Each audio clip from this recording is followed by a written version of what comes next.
Broadcasting live from the Phoenix Business RadioX studio in Tempe, Arizona. You are tuning in to Culture Crush with Kendra Maples. This podcast will dive into a variety of companies that are crushing it with a great company culture.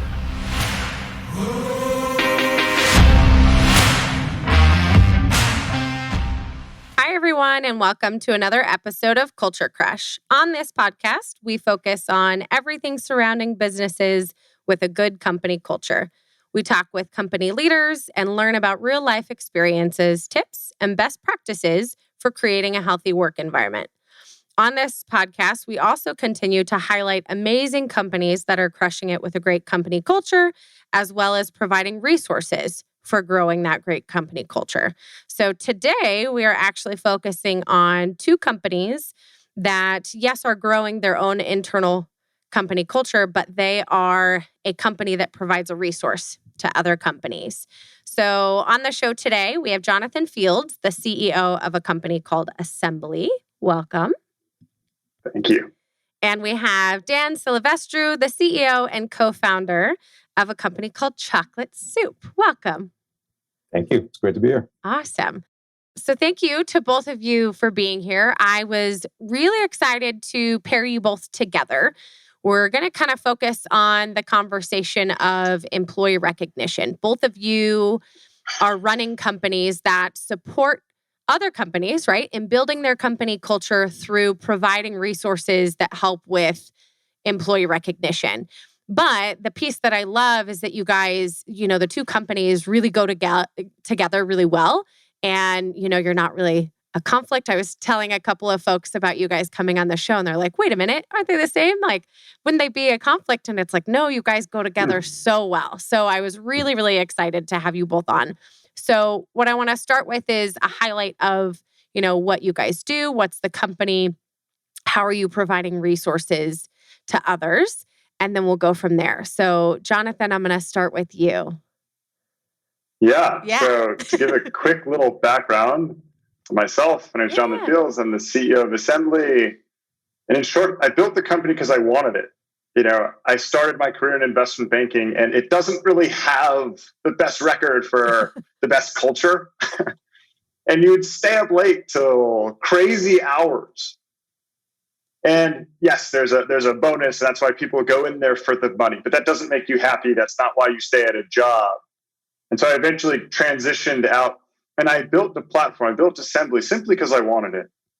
When you go above and beyond in your office setting, when you do something great, if you get absolutely no acknowledgement for it, what are the chances you really, really push and do it again?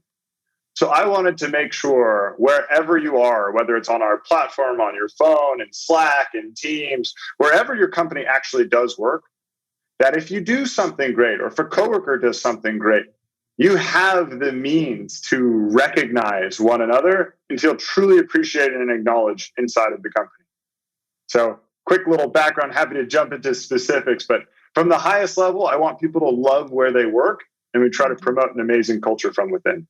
I love that. And I love that you started it, quite frankly, because you wanted to, right? And there was a need. Why else? Yeah. And there was a need to have this type of company. So tell us a little bit more about what it is that you guys are actually doing. I know the hard part is we won't be able to necessarily show because it's over audio. Maybe we'll add something later so that you can show some pictures of the platform. But tell us a little bit about the platform and how it works. Yeah.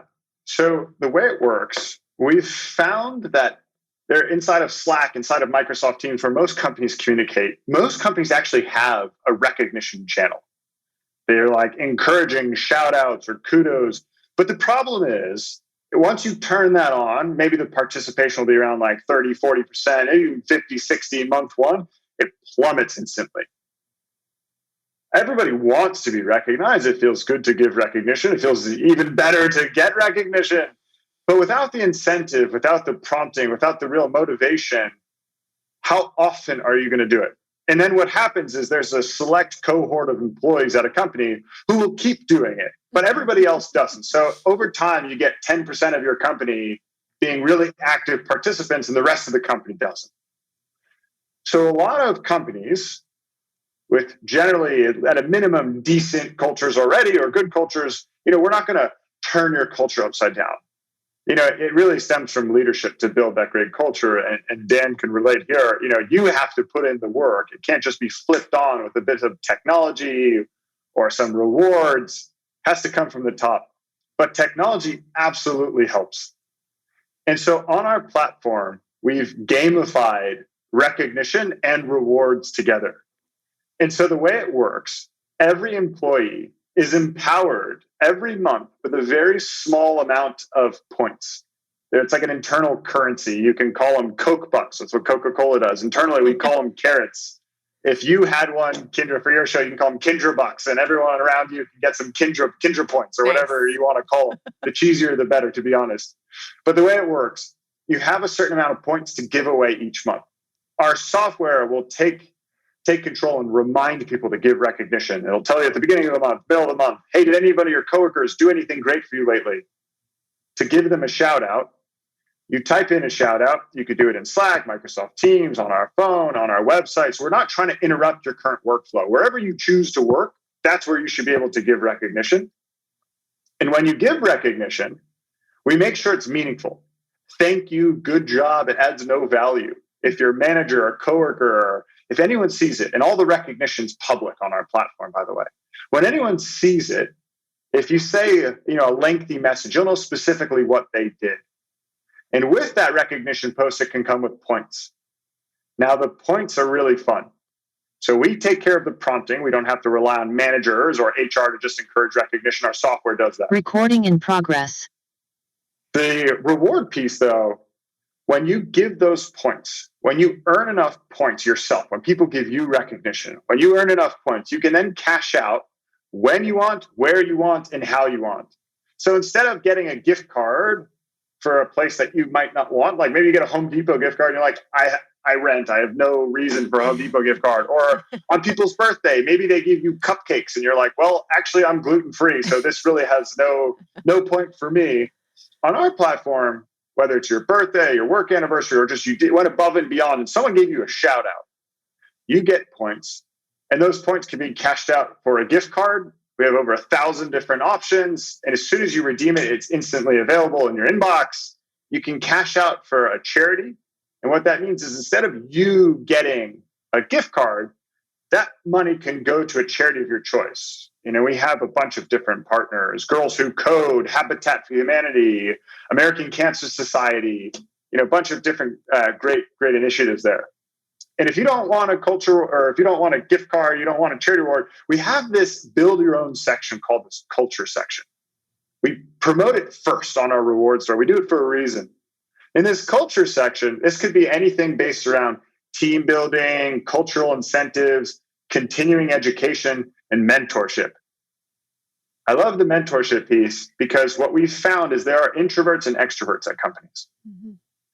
And your extroverts, of course, they're going to be loud, they'll be known, they'll be heard.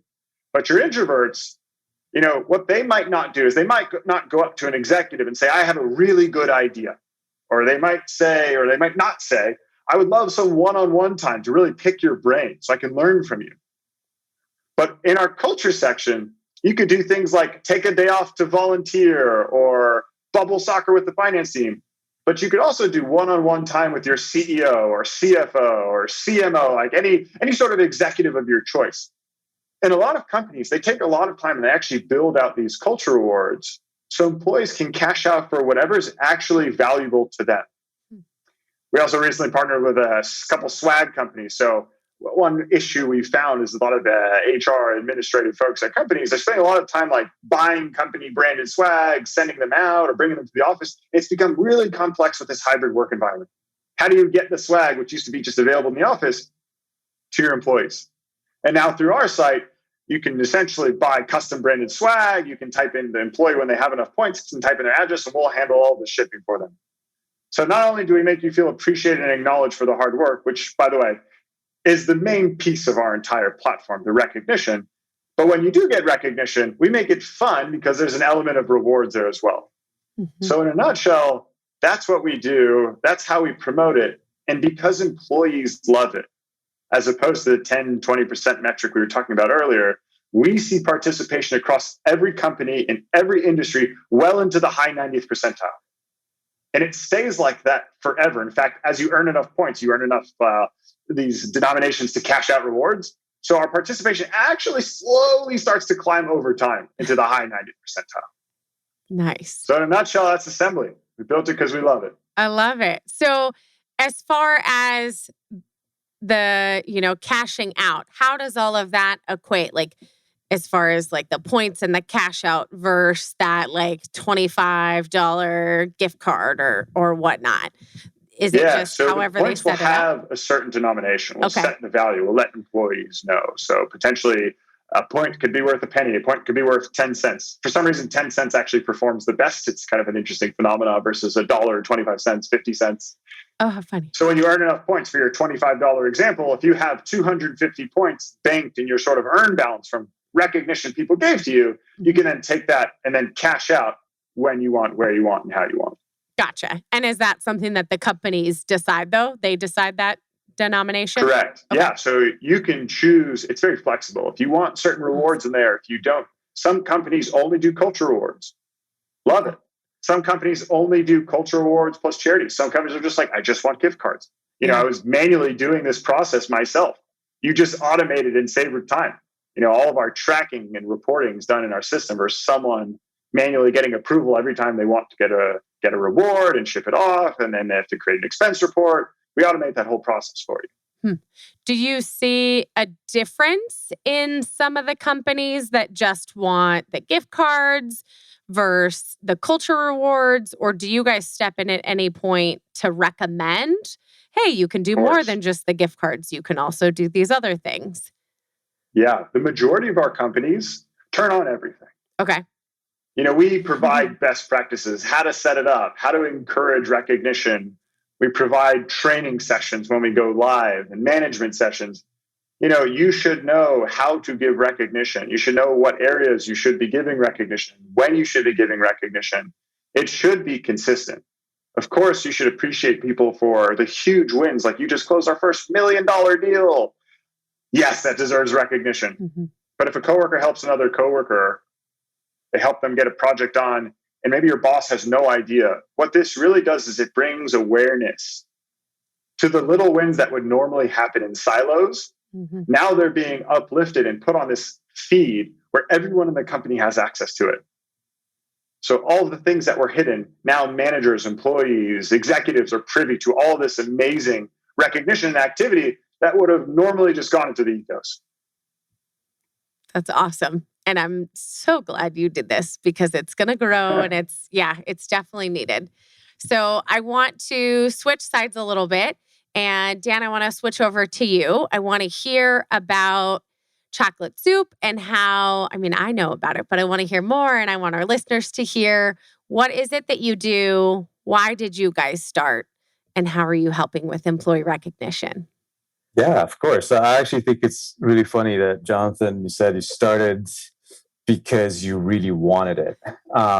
We started chocolate soup because we were already doing it. So this is my wife's brainchild. But it's essentially everything that we used to do for our own employees in all of our past companies. So this is my wife and I's fourth startup.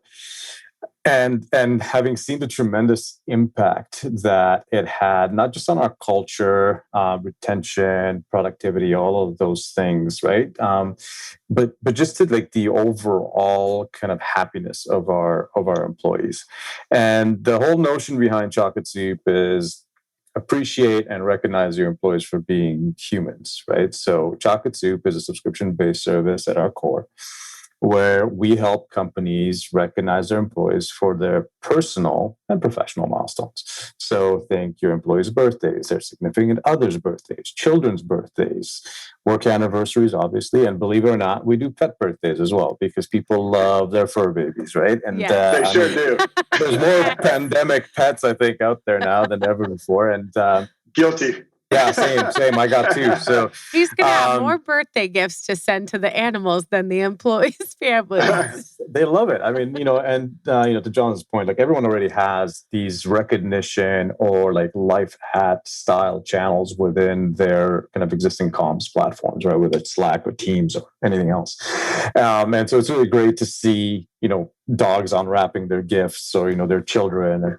So the whole idea here was obviously employees tend to care more about their children, significant others, pets most of the time than they do about their jobs, right? So, and it's very unexpected for folks to be recognized by their employers for those type of milestones that typically only friends and family really care about. But when you do, and it's genuine and it's personalized and it comes with a handwritten card, it feels like someone actually took time out of their day, put together a really nicely curated gift box for you and sent it to you. So think of us as a subscription gift box service for your employees' personal and professional milestones. We do all of our curation ourselves. We have a huge focus. Now we're in Canada, so local to us means coast to coast Canada. And we do carry some US products as well. But the idea is our core focus is to support small, diversely founded, independently owned businesses as much as possible. And that's been really great because it allows us to support these small businesses during some of these tougher times. But at the same time, it allows us to put things into our gift boxes that you wouldn't normally find in the shelf of your average grocery store or even in the normal store, right? It's more boutique-y type stuff. And so it has that gourmet, higher end feel to it. All of we take huge care to make sure that like the tissue paper that goes in the box is our client's brand color, that every one of the cards is handwritten and is personalized to the individual receiving it. And it's been really great. The whole idea behind this isn't just to give someone a gift, but to really make them feel truly valued and as a person, right? Although it sounds warm and fuzzy, Jonathan kind of made this point as well. When someone feels recognized and valued, they just have a whole different attitude towards the job. Obviously, you still need to do obviously you still need to do the hard cultural work, make sure that people have, that they're doing meaningful work and they understand why it's meaningful, that they have the correct like career progression, all that kind of stuff. But running a service like ours internally there's a lot of overhead, right? Especially in this new hybrid and remote world, right? If you have 1,000 employees and you're doing all of these various milestones, you're shipping a few thousand gifts every year. And it gets very cumbersome, or you need to have a couple of folks that are just dedicated to running a program like ours. So we do all that. We do all the heavy lifting, take care of all the logistics, and allow the head of people and culture to focus on the much tougher cultural challenges that exist within a company, right? To really elevate it. So I always joke, culture is like the super ethereal thing. It's hard to touch, that you can't really wrap your hands around it. But it takes intentional work to make it happen. So our program kind of takes all of that heavy lifting off, make sure that everything folks get is still super personalized. We don't brand anything chocolate soup. So there's a little saying on the inside of our box, lovingly curated by Chocolate Soup. But other than that, the 100% feel is that it came from your leadership, from your company. And that's kind of the idea. And so it sounds like a nice, warm and fuzzy service. But in reality, when someone posts something in a channel and says, "Oh, look, this is my 3-year-old opening up their birthday gift. Check it out, they're super excited."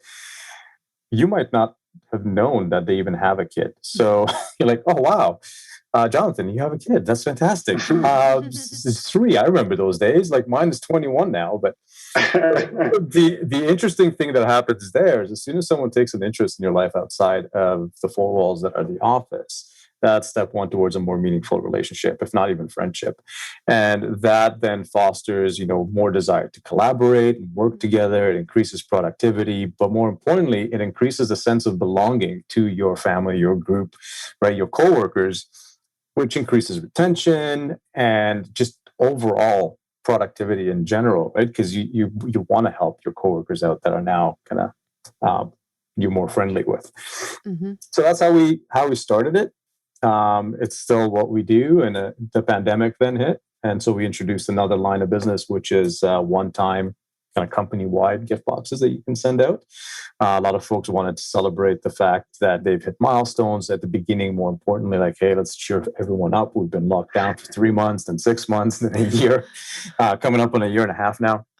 And so we introduced that. And again, same curation process. We still ship to individuals' home addresses, take care of all the logistics. And it's been super interesting. And our clients really love it, and their employees really love it. So, well, and like you said, you're highlighting and you're letting the employees see what's happening to the other employees, especially right now. You guys still are in lockdown. So if, you're still not necessarily interacting with your coworkers, so at least if you can see through postings and Slack channels, whatever, that these pictures are being shared, hey, I got this box, then like you said, they get to see what's happening. And now they have that connection with their employees. And then it just rolls from there, right? You've got... It does.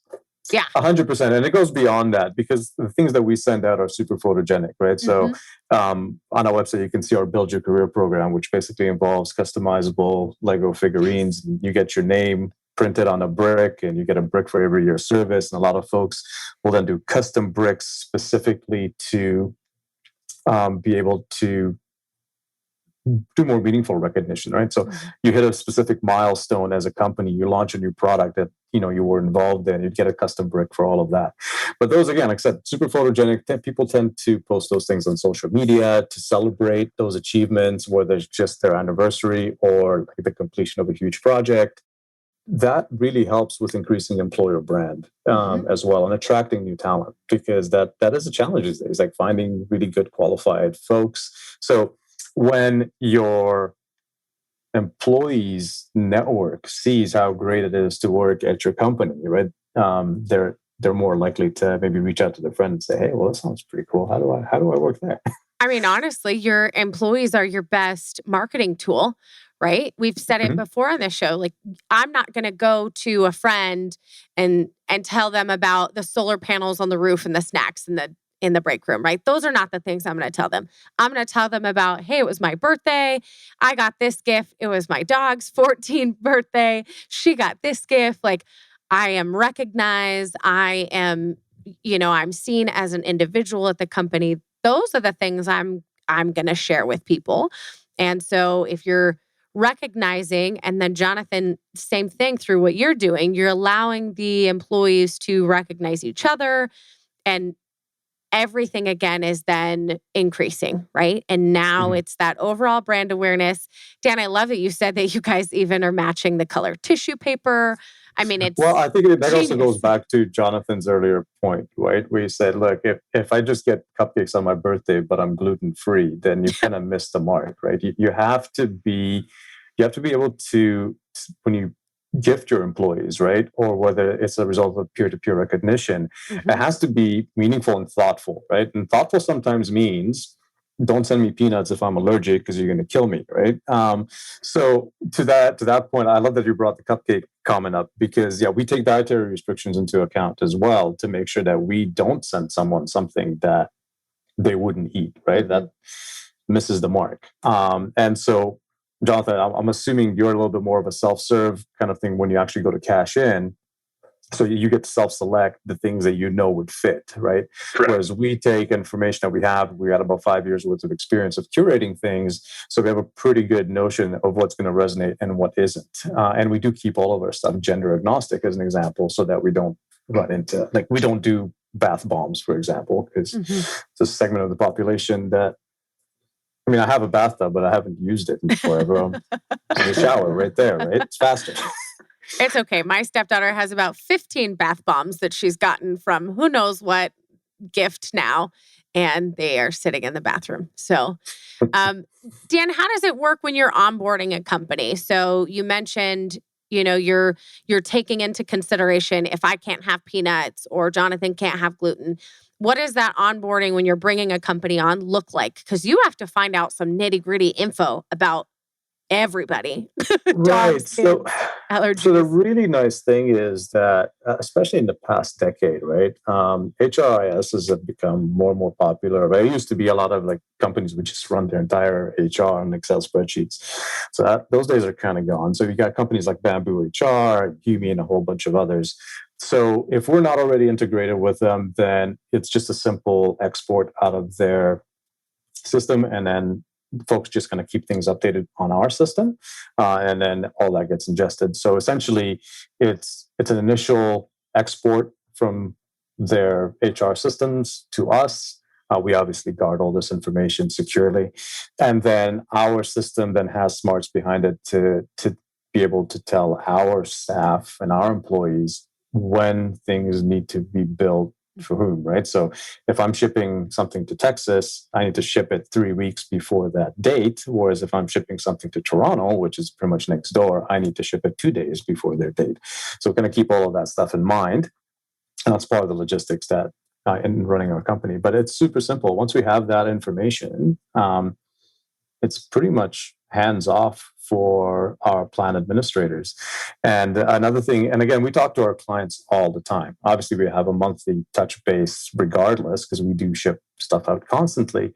But one of the things we've been hearing about since the pandemic hit, and Jonathan alluded to this as well, is you have all these administrators trying to deal with swag and shipping it to different places and dealing with customs if they're international and all those kind of good things. So due to the pandemic, we introduced a thing where we can now warehouse our clients' swag and then add it to their onboard package, which typically includes that customized Lego figurine, and then whatever else they want us to send, just to make their lives a little bit easier. Mm-hmm.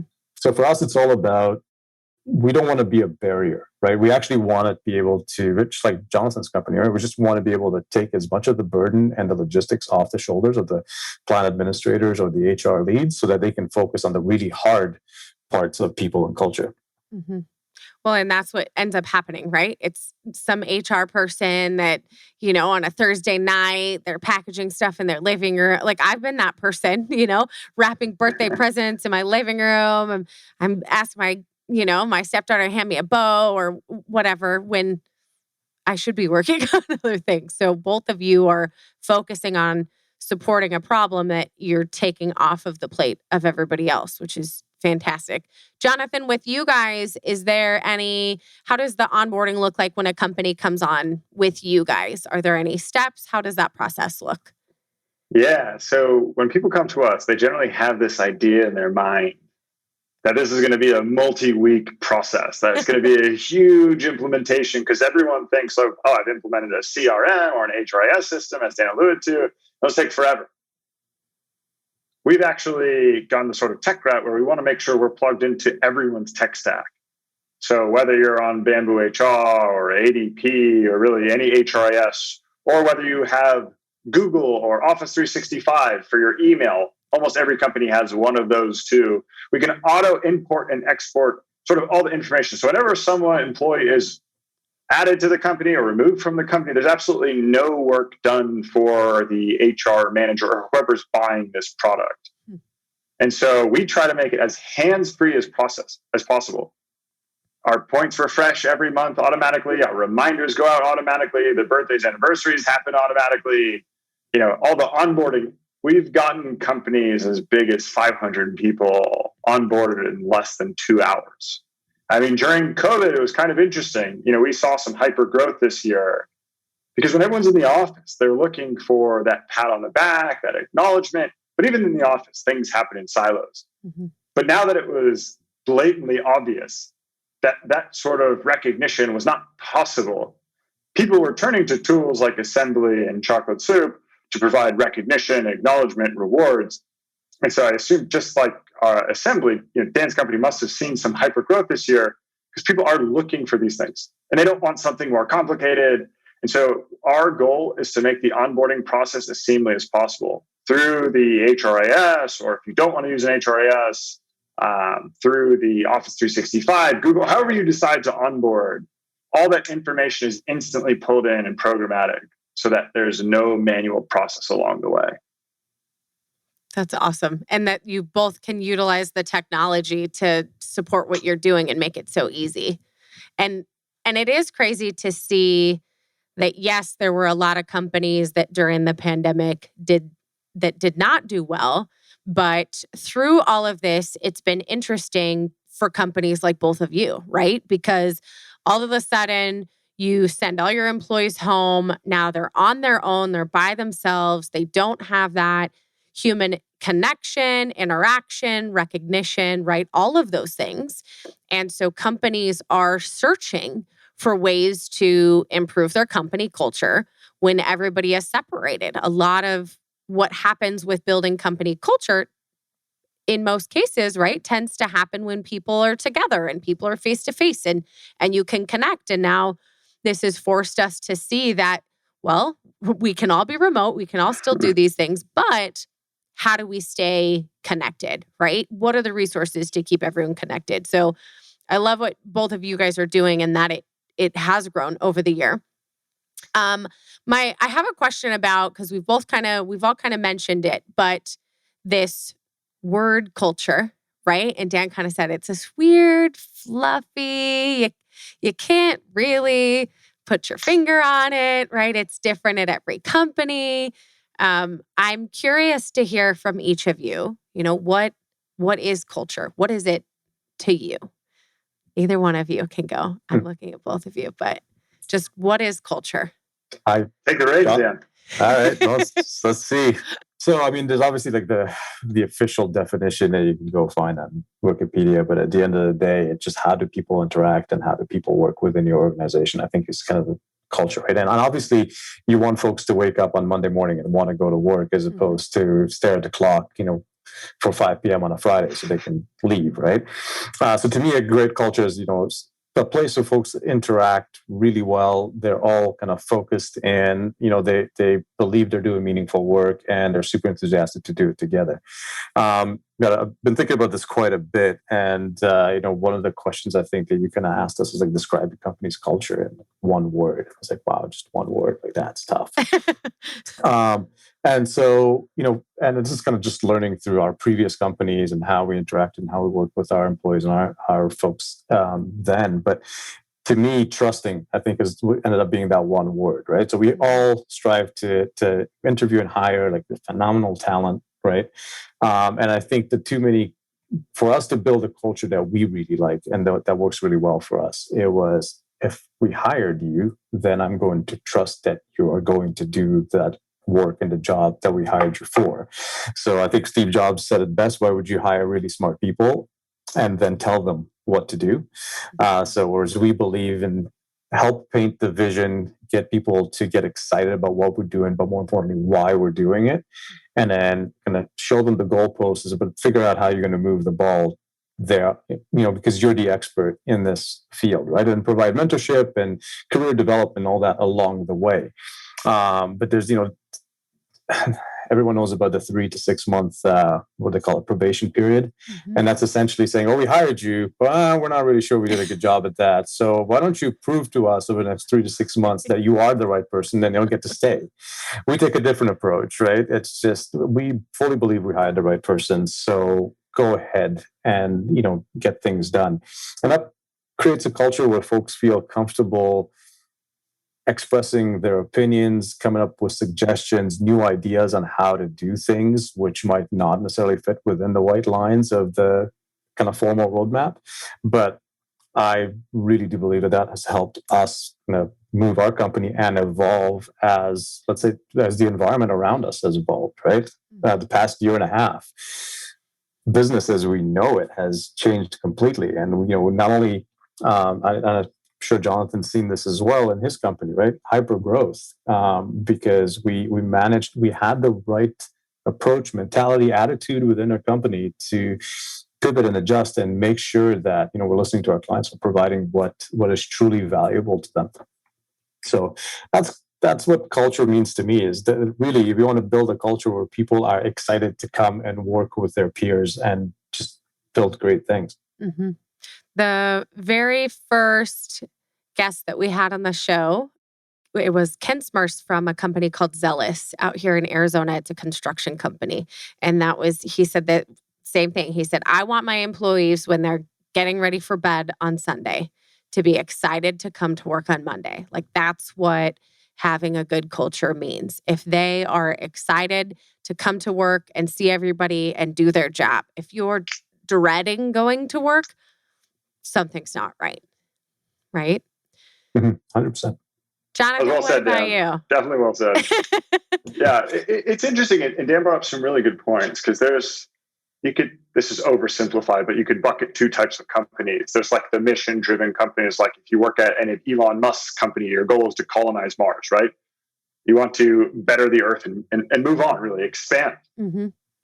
But not everybody has the joy of working at a company that this is like most employees, I would say, didn't say this was my dream job and this was the dream company I'm working for. So how do you make it an amazing experience where, as Dan said, you're not counting down the hours? And if you're not fully invested into your company, if you're not giving it your all, there's so much loss of productivity that goes into each employee. And there's a common saying, I really love it. So when you think about culture, you really have to invest in your people. But I've heard some funny things. People ask me like, why should we do something like this? Talking about assembly, chocolate soup, anything in this category, even performance management, feedback. And people ask these questions and I look at them and it needs more education. It's like, what if you invest in an employee and they leave? They talk about the costs that are associated with doing that. They say these are serious costs, and they are. There are serious dollar figures that go into investing into employee. You can take investing into continuing education, like perks, however you want to think about that, career progression, all of those things. But on the exact flip side, what if you don't invest into that employee and they stay at the company? How much worse of a position are you in where you're not bettering your employees, where they're not growing with you as a company? What's the kind of output you're going to get there? So culture to me is loving where you work, but also being fulfilled to get the most out of it, to understand what your goals are individually and being able to be put in the position to be empowered to actually reach those goals. Mm-hmm. And from management level to empower those people to do those things. Mm-hmm. So also, don't get me wrong, I want my dog, if my fiance got a birthday present for our dog, we would absolutely love all those things. But it's a holistic package, right? Culture isn't one thing. It's not rewards. It's not just recognition. It's a holistic package. Mm-hmm. And so you really need to be conscious of bettering the employee experience. And we can talk forever on all the different categories that could go in. But, culture is many things, but at the end of the day, you have to love where you work. Mm-hmm. But 100%. I love that saying that you have, right? I can't remember who said it originally. It was like, train your employees so they can leave, but treat them well enough that they're going to stay. Yeah, right? Exactly. Words of wisdom right there. Yeah, they're not mine. Someone way smarter than me came up with that one. Might have been Richard Branson. I'm not sure. But yeah, 100%.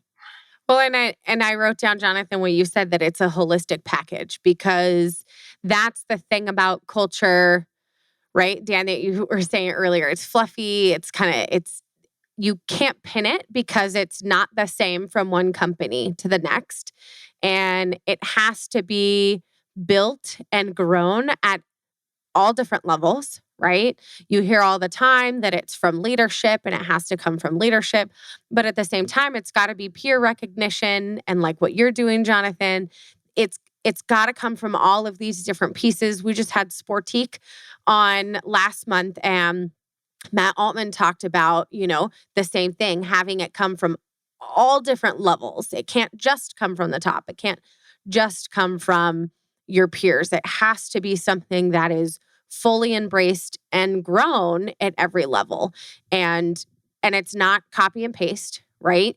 There's a lot of companies out there that have a great company culture, but it might not translate well to another company, right? Black Rifle Coffee is a great company culture, a very strong company culture, maybe wouldn't translate well in other scenarios. So it's constantly grown, it's constantly adapted, and you do have to invest the time and the energy. But at the end of the day, you're investing that time and that energy that hopefully, like you said, is it's going to pay off. You're going to support your employees are going to stay. And then, hey, guess what? Maybe they do leave, but then when Jonathan leaves, he's going to tell everybody about his wife getting a puppy dog package. That's right. Right? Yeah. It would be posted all over social media, LinkedIn, Facebook, Instagram. So it would be #chocolate soup everywhere. So definitely be good branding for you here. Right on. Well, I mean, look, I completely agree with you. It's just recognition and all that has to happen from all levels of the company. But I do believe it still has to be driven from the top. If your executive, like, or your C-suite hasn't bought into that or asked questions like what Jonathan said about what happens if I invest all of this money and then they leave, right? That's kind of more of an accounting mentality as opposed to kind of a visionary culture. So once I think the leadership buys into that this is the kind of activity, then they can use tools, right, like assembly or like a chocolate soup to help them reach those goals. And it's funny that culture, you can't really put your finger on it, but you can always identify toxic culture versus good culture. And I don't know about you, Jonathan, it'd be interesting to hear like your point on this. We actually talked to our potential prospects quite extensively about what they're doing today and where they are, because we firmly believe that if you try to inject chocolate soup into an existing toxic culture, you're actually going to do more damage than good. So that's why we work with a lot of HR consultants that we can recommend to those kinds of entities to say, well, hold on, you have to get past, Maslow's 2 tiers at the very bottom of that pyramid, where you get engaged employees, and then you can start layer on things like assembly and chocolate soup. But if you didn't even invest in getting your remote staff like a proper office chair and a desk, and you send them a birthday gift, right, you're sending the wrong message, and you can actually be doing more harm than good. Like, are you finding the same kind of thing, Jonathan? Yeah, it can almost be offensive, actually, if you really don't invest in your people and then send them a one-off gift or give them this high-level recognition that's not really meaningful and out of the blue. They could almost be, well, I want career progression, I want development, I want attention and growth opportunities. If none of that is available at the company, you're wasting your time with these engagement softwares to help promote better cultures. You're not going to get that out of the blue with one of our products. It does. Culture, as Dan just mentioned here, it's not something you can actually touch, but it does require investment. I'm not just talking about money. Like, there is time and thought that needs to go behind it. Like, cultures don't, yes, of course, if you're a small company, a culture can just be a group of people being together and good leadership, and it just flows through the air. But when you cross the 50 mark, the 100-person mark, culture has to be something you're thinking about. It has to be active. There should be someone dedicated to something like that. And if you're 100%. Not doing it, I assure you, it's falling to the wayside. Mm-hmm. And yeah, you have to be like work on it specifically for sure, because as companies hit that 50, 100 mark, right, that's on their way to like scale growth, right? So if you're not thinking about culture and you go from 100 to 300 people in a span of like 12 months, and one of our clients has done exactly that, and they've just gone public, your culture won't necessarily scale with your company. So you might have had a great culture at 100 people, but if you're not actively thinking about it and acting on it, by the time you're 300, you risk having transformed into this really kind of great corporate, just culture just is left to its own devices, and it can become toxic, and you really have to work at it. Well, and that's why I appreciate, Dan, that you're having these conversations with leadership to make sure everybody is fully invested in what's happening. And then, Jonathan, on your side, when you were talking about the culture pieces, not just, hey, you can have this gift card or you can have this, but what about the personal development or the lunch with the CEO? I would be the person to tap into that. I don't want a gift card. I don't want the cupcakes. I would be the person to tap into those opportunities. I was that kid. I was just talking with somebody the other day. I was that kid, freshman year of high school. I walked into my counselor's office and I knew exactly what I wanted to do. And I already knew what volunteer opportunities that I thought I should do. And the counselor was like, you don't have to worry about that. Don't you just want to like join basketball or something? I was like, look at me. I'm not a basketball kid. So I walked out and then I walked right into the next office and asked the next person to be my counselor instead, because the other guy didn't care. He didn't have that support. And, hearing you talk about those other cultural components and those opportunities, yeah, you've got the fun stuff because you've got people that are going to want that. They're going to want the Best Buy gift card or whatever. But you've got those other pieces to fully support. And again, looking at the big picture of culture, not just the fun onesie twosie things. And then, like you guys both said, you're not giving the gifts and then having a crummy culture. It's part of the whole picture. It's part of the big picture of growing that culture. So Dan, you mentioned that you're having these conversations with leadership. How does that work? How does that look in your process? Like when you actually find a company that maybe doesn't have a good culture, how do you dig that, and then how do you approach that situation?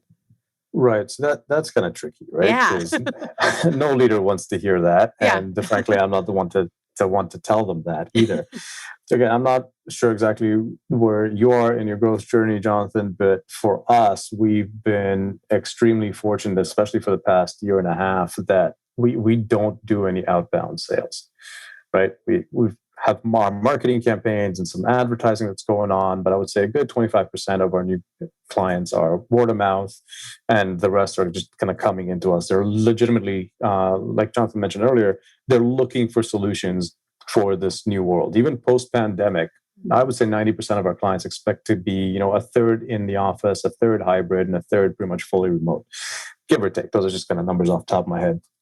The hybrid piece might end up being a little bit bigger, like maybe 60%, right? And they're looking at their pre-pandemic appreciation, recognition platforms, and they're starting to say, well, this is not really going to fit as well into the post-pandemic world.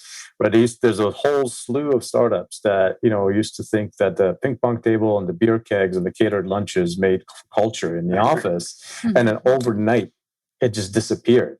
All that investment, right? And it found out that it actually turned out to be a rather superficial way to try and instill culture within the organization. So through our discovery, we're just trying to understand what they're doing, where they came from, what they're doing today, and kind of how we can help move them along into that better culture that they're trying to get to. So, for example, if they are currently working on improving their culture from the execs down and just trying to really be mindful about building culture within their organization, we have kind of an entry-level subscription plan which just does work anniversaries. Here's your build your career Lego figurine with all that stuff, and you'll get an anniversary gift with that year's brick on it, right? Most employees will really appreciate that because that's kind of 100% focused on the business. It's your accomplishment at the business. It could that milestone, people always celebrate their anniversary years, and they're often kind of tied in with, salary increases or performance reviews or whatnot. So that's an easy way for them to start to incorporate chocolate soup in an environment where if you send somebody a birthday gift, it might not resonate as much because you still have quite a bit of work to do. And I'm sure that it sounds like Assembly has a very similar thing with the kind of cultural rewards, which sounds really interesting because, and especially in larger organizations, who wouldn't want to sit down with like the CFO if they're in finance or the CEO if they're in sales and just kind of really get it straight from the horse's mouth, as it were, like, well, why what we're doing is super important. And that could be a really good place for a company that's just starting out on its culture journey to start, right? Both with us and both with Assembly, right? So that's kind of how we try to think of it, try to really assess where they are in their cultural journey. Mm-hmm. And then in some cases, like I said, we'll point them towards some consultants or to some mentors that might be able to help. But typically companies come and talk to us when they're already on their journey, or they're looking for ways to improve culture because they know there's work to be done there and they're being mindful about it. Mm-hmm.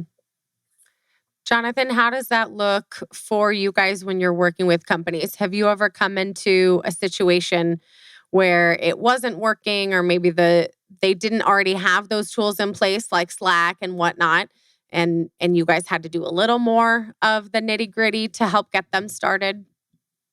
Of course. But I can tell you, it sounds like similar to Dan. I have actually many a time said this product is not right for you. I will be the first. Let's not waste your time. Let's not waste my time. If you have a vision of something in your head and it's not something we believe in, there are some pretty old school recognition programs out there that provide like censorship and constant approval processes, and the participation super low, but it like checks the boxes. There are some companies that come to us and are looking for something like that. We want to promote a culture of freedom and consistent recognition, top down, peer to peer, even bottoms up. If the companies come in and say, I'm only looking for this one thing, where it has to go through 3 sets of approvals to go out, and it's going to take 2 months to get recognition, well, it sort of defeats our whole thesis of providing that instant gratification, that instant feedback. So there's been many a times where I've told them, we are not the right product for you. But I will say, after talking to thousands and thousands and thousands of companies, there is an interesting trend out there. And we're actually building to solve these needs. One of the interesting things, as we talk about the culture suite and what really makes employees happy in their journey, it is not just recognition and rewards. There's a lot of other elements to it. And of course, you can't solve everything with technology. But one thing we found is there's something called the multiple tool phenomenon. And this is a real problem. Companies have a tool for Slack or Microsoft Teams for internal communication. They have an all-hands announcement platform. They have a reward solution. They have a recognition solution. They have a performance management solution. They have a productivity solution. There are an unbelievable amount of tools. There's only so many IT people out there. And so the lack of customization in single tools causes the buyers of these programs to go out and buy a tool for each individual thing. Well, after hearing 1,000 times, I want surveys so I can analyze what we've done. Once you put this recognition program in place, what sort of ROI and impact did it have? Did executive ratings go up? Did my employee sentiment go up? And companies also come to us and say, hey, we want some sort of lightweight feedback or ability to do one-on-ones or company announcements. Hearing this thousands of times, it's sort of built into Assembly's earliest vision, where we originally wanted to be this grand suite of performance management, recognition, and productivity in one. And so we've actually executed on that, and we're pretty excited. We're launching in the next few weeks a platform that's going to enable surveys, performance management, productivity, daily stand-ups on your team retrospectives, company announcements, different types of 30, 60, 90-day check-ins with employees, recognition as we have it today, increasing our rewards catalog. We're looking to be this horizontal solution where employees can come to a one-stop shop to really promote culture and their employee experience. So it's an exciting journey, and that journey really came from learnings and hearing the feedback, hearing what people like Dan say, hearing the HR buyers and CEOs and executives of companies complain about the same thing. If you listen to each employee or company one-off, you might go down a certain rabbit hole and build one thing. But when you listen in aggregate, in the massive volume, in this category, we have the luxury. There's a lot of inbound, just like Dan said. There's a lot of companies coming to us. We've heard them, we've listened to them, and we've reacted accordingly. So our goal is to make the employee experience incredible. And we're trying to hit that from all angles. That's exciting. You said that launch happens in the next couple of weeks. Yeah. That's so we're getting some customers on beta right now to work out the kinks, and then we're going to do a pretty grand rollout actually coming soon here. That is very exciting. Well, you will have to keep us posted on that so we can share all of that exciting news with our community as well. Believe it or not, though, we are just about at that time. I told you, it's amazing how we just chit-chat for an hour and then it's done. Hopefully it's not done. I definitely want to stay a resource for the both of you, continue to showcase what you're doing to our community, share all the highlights and updates and changes that you're both going through, right, with growing your companies. With the last few moments, though, I do want to go to you first, Jonathan. We heard Dan talk a little bit about his one word was trusting. And I asked that same question to you, Jonathan. If you could wrap up the company culture into one word, what would it be? And you said agile. So I would like you to elaborate, explain this. How come? Yeah, it's one that was, I feel like that's an impossible question. Oh, for sure. I love asking it because I love asking it because it's torture. So you're welcome. I think we actually track core values at our company, and agile is one of them, and teamwork is one of them. And when you're giving recognition on our platform, you can always tie it to core values. And every month, teamwork, collaboration is always on top. So I know that's what's on the top of minds for everybody, and even myself. So it almost like I really had to think deeply when answering that question. But when you're a young company and growing really quickly, if you're not agile, if you can't iterate quickly, you may say, whether it's ego or whatever different means, if you start down a different path and you find that path needs adjusting, like this year is the perfect descriptor of what just happened. COVID happened. Nobody saw this coming. Everyone, Dan created new subscription lines and every company had to shift. Some companies were on the benefiting side. Some companies were, it was to their detriment. But if you are not agile, if you are not changing forever, you are falling behind. So on my team, I would say the collaboration sort of goes into this because you have to be agile together or else it doesn't work. But we want to be nimble. I've been at a company that's small. I've been at a company that's really large. And I've been at a company that went from 10 employees when I was there to over 1,000. And the one thing you never really want to lose is the ability to be agile and to iterate quickly. Mm-hmm. And that truly is a superpower. So that's the reason why I chose agile. Awesome. That was a good word. I liked both of those words. So thank you. And then as we wrap up, I also want to give both of you the opportunity to share when it comes to our listeners and our business community here, when companies are listening to both of you and they're like, this is exactly what I've been looking for, right? How can they reach you? How can they follow you guys on social media? All of those pieces. So Jonathan, I'll stick with you first on that. Yeah. By all means, go to joinassembly.com and click book a demo and we'll be happy to take a call or reach out to me directly. My email is Jonathan, Jonathan, @joinassembly.com. And I'd be thrilled to walk through your culture, what your goals are, what you're looking to accomplish. Would love to, any perspective is interesting to me. It's always a learning experience. So would be happy to connect and chat. Awesome. And then Dan, how about you? Yeah. So same, pretty much exactly what John said. I'm always thrilled to talk to people about their cultural journey and help them get there. You can find me on social media. LinkedIn is kind of where I'm usually at. It's Dan Silivestru. Pretty simple. Not too many Dan Silivestros out there, so it shouldn't be too hard to find me.